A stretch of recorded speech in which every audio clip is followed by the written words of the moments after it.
next up, we're going to have Mr. Tim Sarazen. And if it wasn't for the support of him and 97 Display, we wouldn't be able to have these events. Them in conjunction with Rainmaker are what allow us all to be able to come down here to learn and enjoy and to have this opportunity to network with all these people.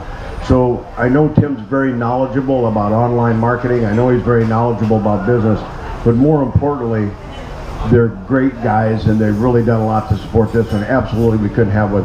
So let's give him a hand first off for support. I don't know how his speech is going to go, but thank him for helping with it. Because and we see this guy, he's like the real cool guy. He's just killing it. He's like, hey guys, look at this awesome Facebook ad campaign. And it's crushing it, and now I make all this money. We're like, wow, that's kind of cool. So next thing you know, you've spent 5-6 hours making a Facebook ad, and you're a little tired, and you go to bed, you wake up in the morning, you get a notification, oh, ad is not approved. And you're like, okay, well now you're out a couple hours of your time, and you still don't have a Facebook ad, and there's this high level of frustration. It's kind of like we're gambling. We go to the casino, internet marketing, gambling, casino. You go to the casino, you're like, okay, let me make this Facebook ad. I'm gonna toss it a couple $100 and spin the roulette wheel. And it's gonna spin, it's gonna spin, it's gonna spin, and maybe you make a profit and maybe you don't. Most of the time, you're not gonna, okay? And that's frustrating to a lot of people.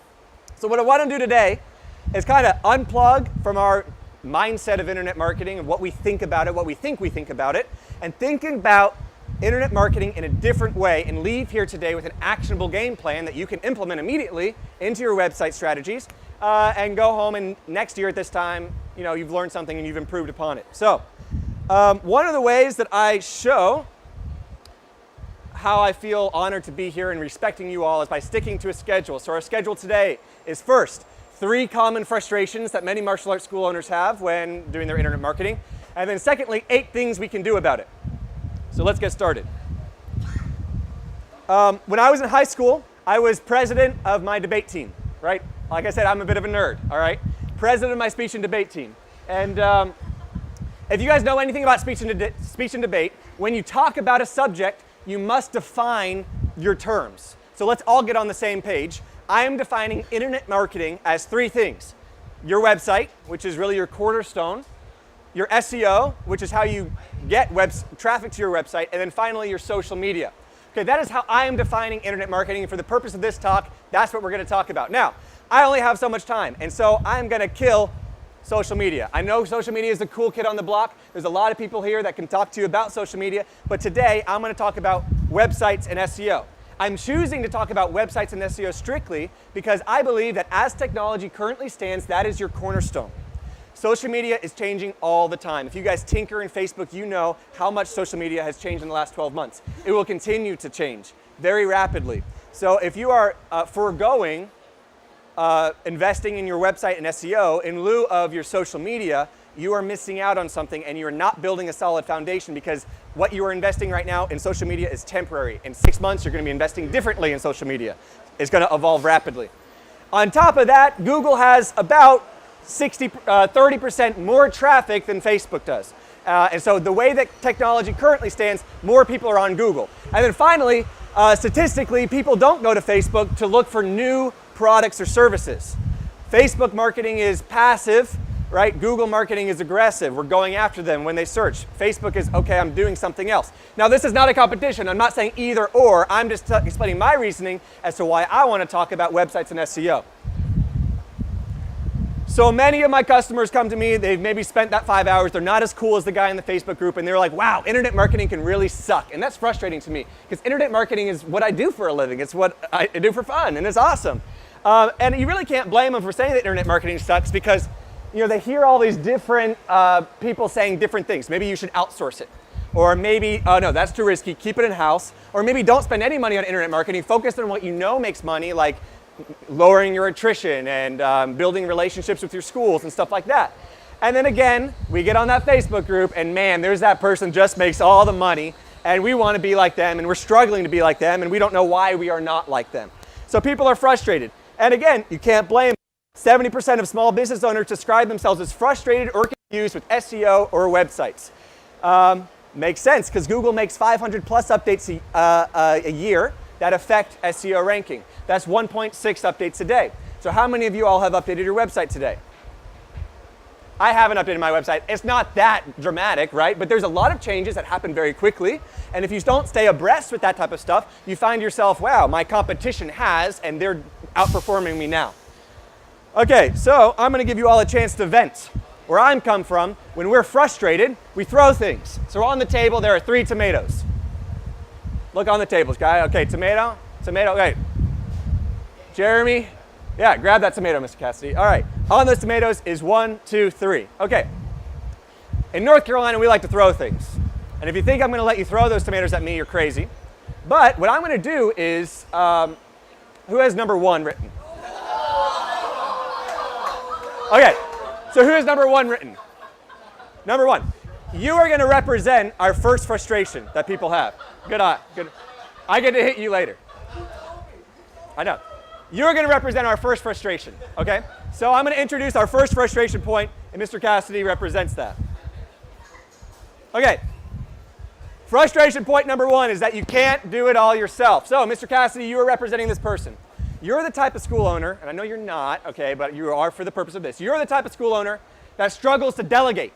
You like to do it yourself because when you do it yourself, you do it best, right? And maybe it takes you more time, right? Maybe there's other things you could be doing, but you struggle to delegate because you want that control. And I'm telling you that when it comes to your internet marketing, you can't do it all yourself. So we have our mini-me. Mini-me is our target. You get to vent. That makes you mad. So you are going to throw that at my mini-me. If you hit it, you get a prize. Pretty good. All right.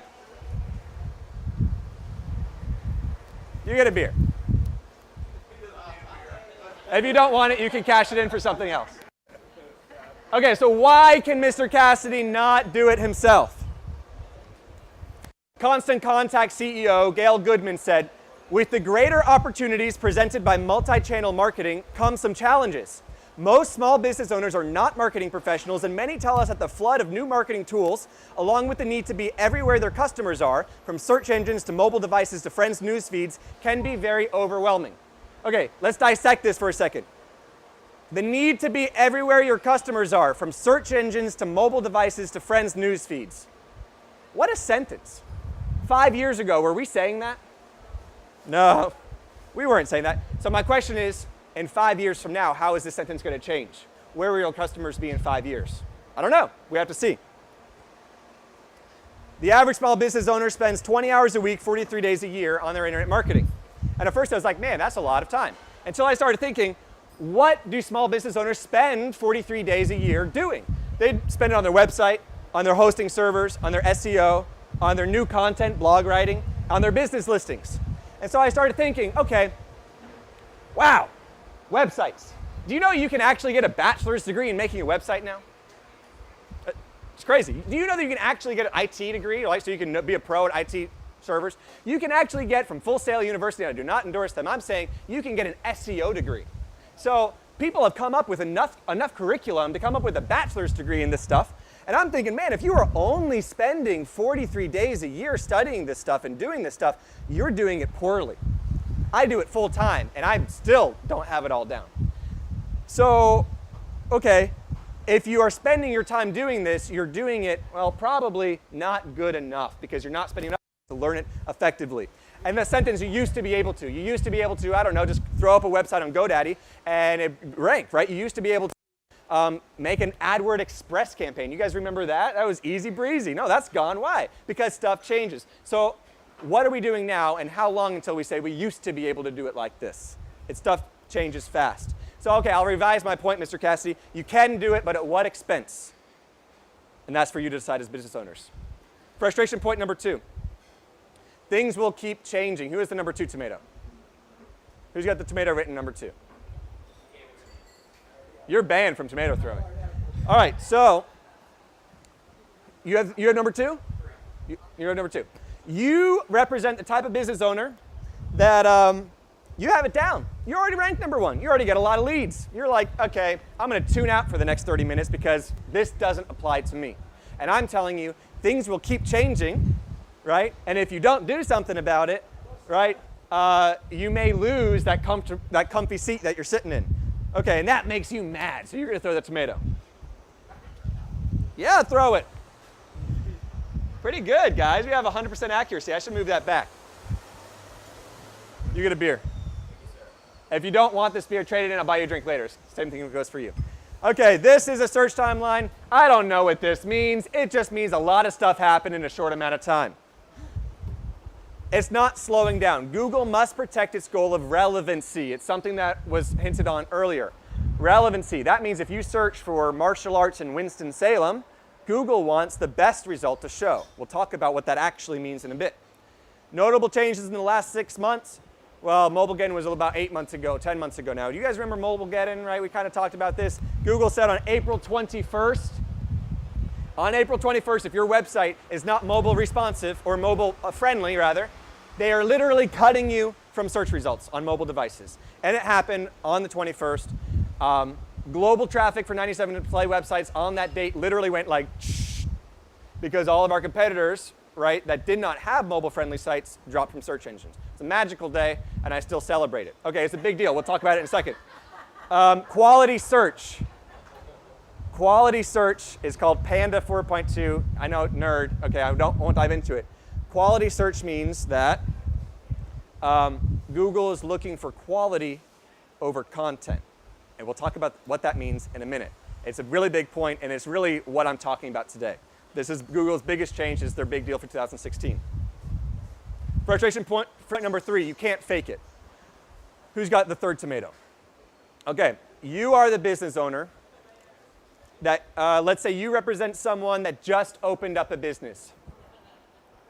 And your competitor on the street runs, if you're honest with yourself, a better school. Okay? Maybe they've been around longer, maybe they have better training, maybe they have better instructors, okay? And you're the type of person who's like, okay, well, why don't I just go get my mom and like 10 of my friends to leave some 5-star reviews? Maybe if I pay someone in India to do, I don't know, 1,000 Facebook likes, I can present my business online better than I actually am. And I'm saying, you used to be able to do that, you cannot fake it any longer, and that makes you mad because you actually have to run an honest business. So that makes you mad, and throw that tomato. And you can get a, oh no. That's pretty good. Okay, thank you to all our tomato throwers. I'll buy you a beer as well. Okay, so why can't you fake it? This is from searchengineland.com. It's just a resource for people that are into this stuff. I think by the end of the decade, Google will have largely finished its transition from a page rank or link-based search engine to one that recognizes quality over authority. What the heck does that mean? Quality over authority? Like what? Okay. So you go straight to the source, Google Webmaster's blog. This is a screenshot from Google Webmaster blog. The question is, how do I make my site appear first in Google search results? Here's what Google says. Everyone asks us this question. The answer is, there is no secret, there are only good practices. Here are the best practices for improving your ranking in Google. Number 1, provide high quality content on your website. Google tries to find the best answer to our users' requests. If you write the best material, you're in the game. What does that mean? What about a vague answer, Google? Thanks a lot. That does nothing for us.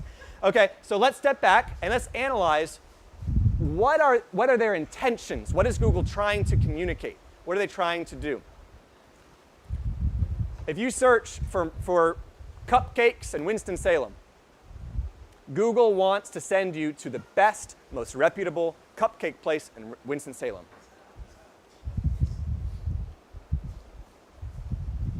Google is now seeking content that contributes new information, ideas, thoughts, or topics rather than rewriting and regurgitating the same stuff that's already ranking. So my question to you all, as martial arts business owners, are you contributing to this industry? Are you creating new concepts, ideas, and thoughts? Are you adding new things? Google wants to know that. Google is trying to find that out. We'll talk about how they're measuring that in a minute. But are you contributing new stuff to the industry? If yes, that's going to help your SEO, believe it or not, if you're contributing new thoughts and ideas and you're writing about it. Google is putting more emphasis on user behavior when determining rank. User behavior is what is someone actually doing on your website? What's the pattern of clicks? How long do they stay? Do they interact? Do they complete your intentions, like what you want them to actually do on their site? So my question is to you all, are you the best in your area? Google wants, like I said, they want to find the best cupcake store in Winston-Salem. Same thing goes for martial arts. Are you the best martial arts school in your area? Are you? Do you believe that? Okay. If you are, right, Google wants to promote you. So what are we going to do to make Google promote you on search engines? Let's talk about that. So our recap, you can't do it all yourself. Things will keep changing, and you can't fake it. So let's get into the fun stuff, things that we can actually do about it. Guys, I'm going to run out of time. So what we'll do is talk about all this stuff afterwards over lunch or whenever you guys want. Number one, this is the most important part. Focus on retaining your visitors and bringing them back to your site. So Google wants to know if you're the best. How do they determine that? They determine it through two ways.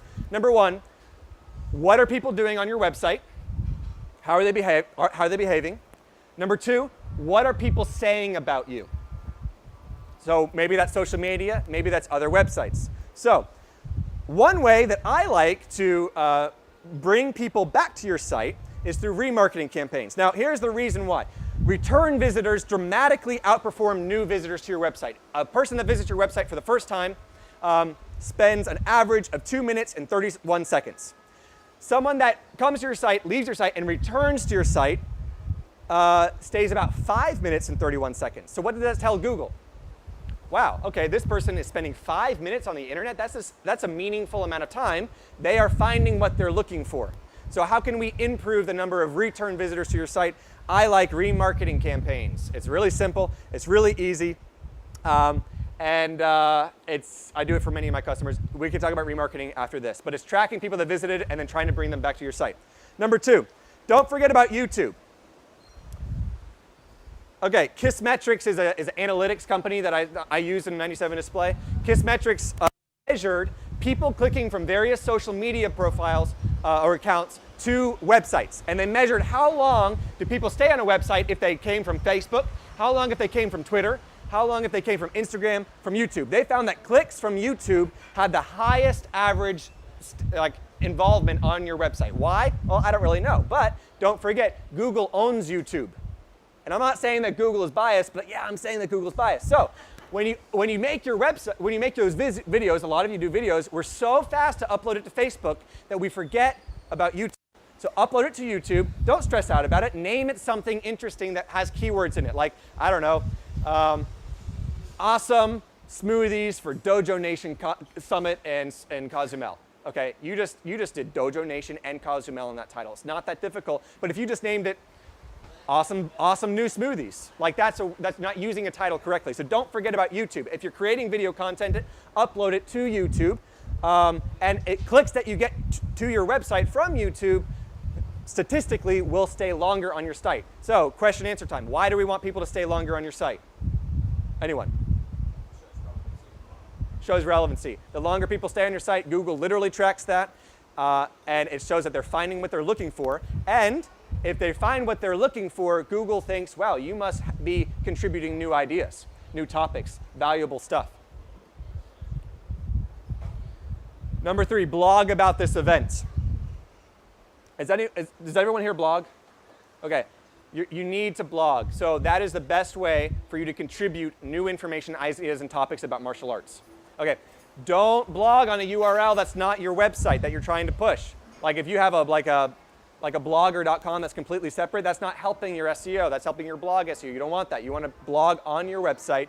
And don't think that it needs to be this like a 3-page paper. It can literally be, what is going on at our school this week? Hey, at this week we're doing this, and this. So it's a 5-3-2 rule.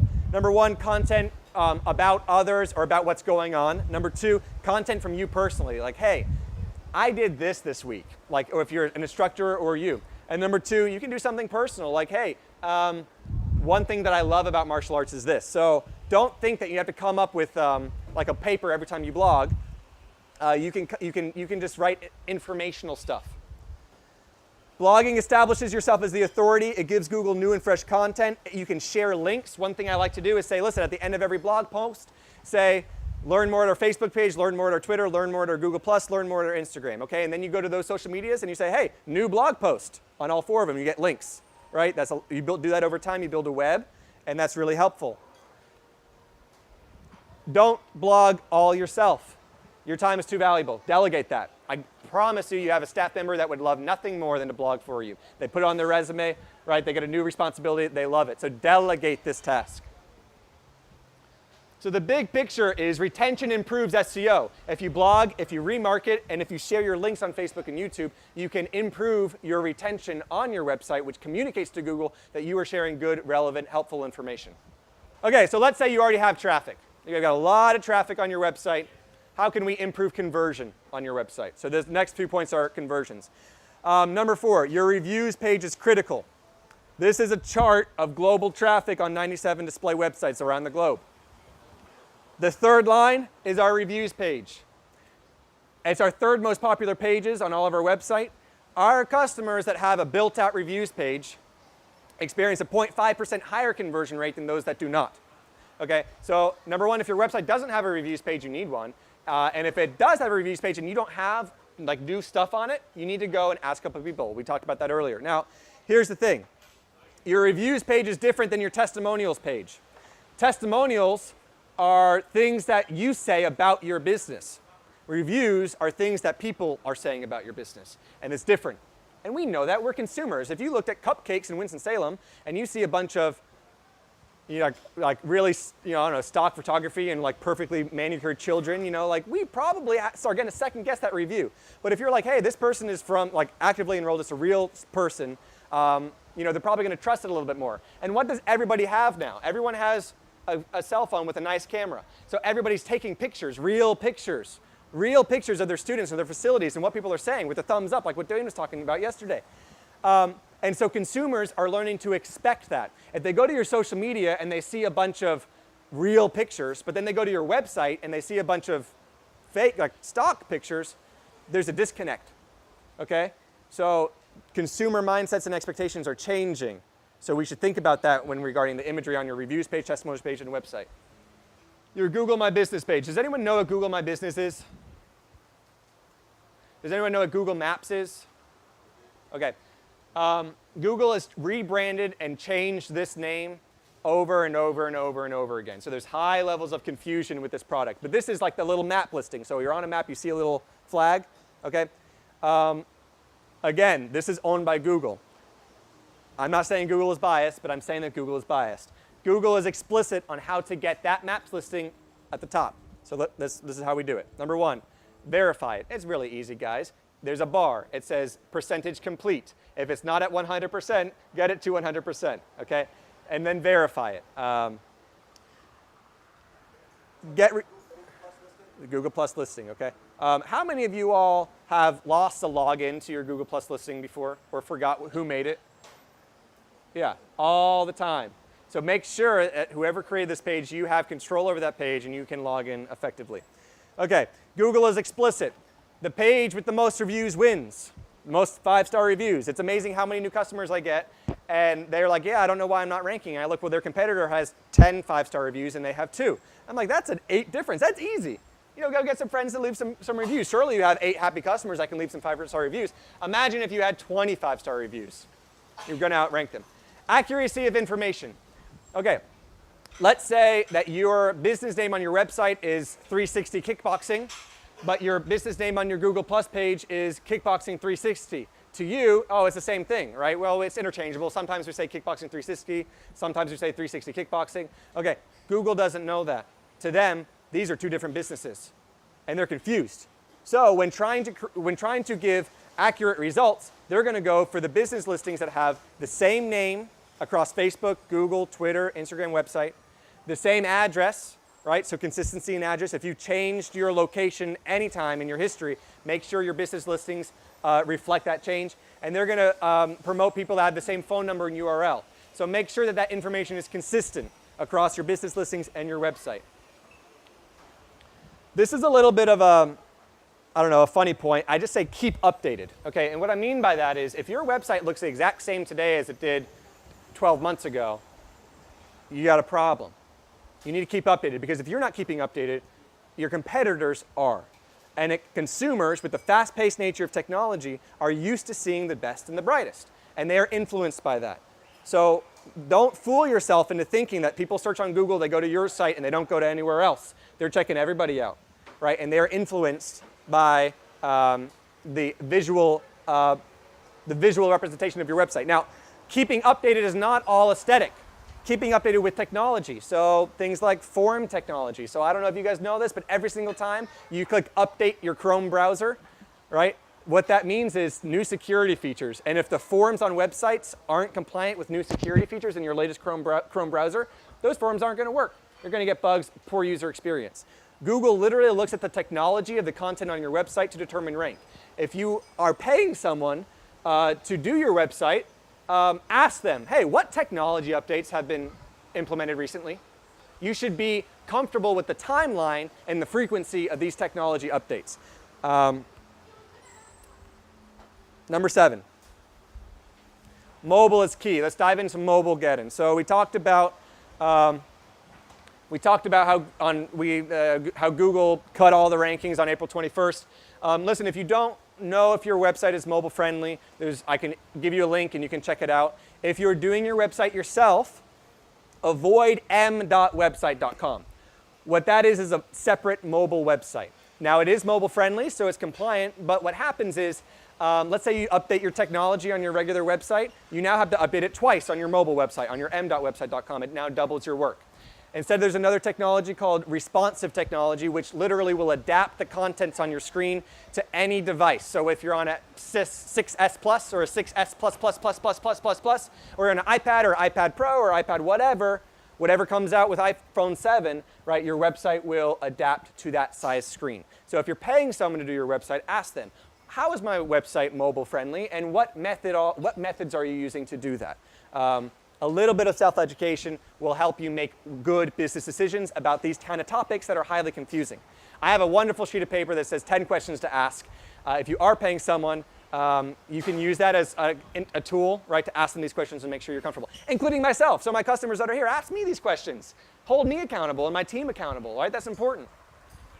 What's the name of that tip? Responsive.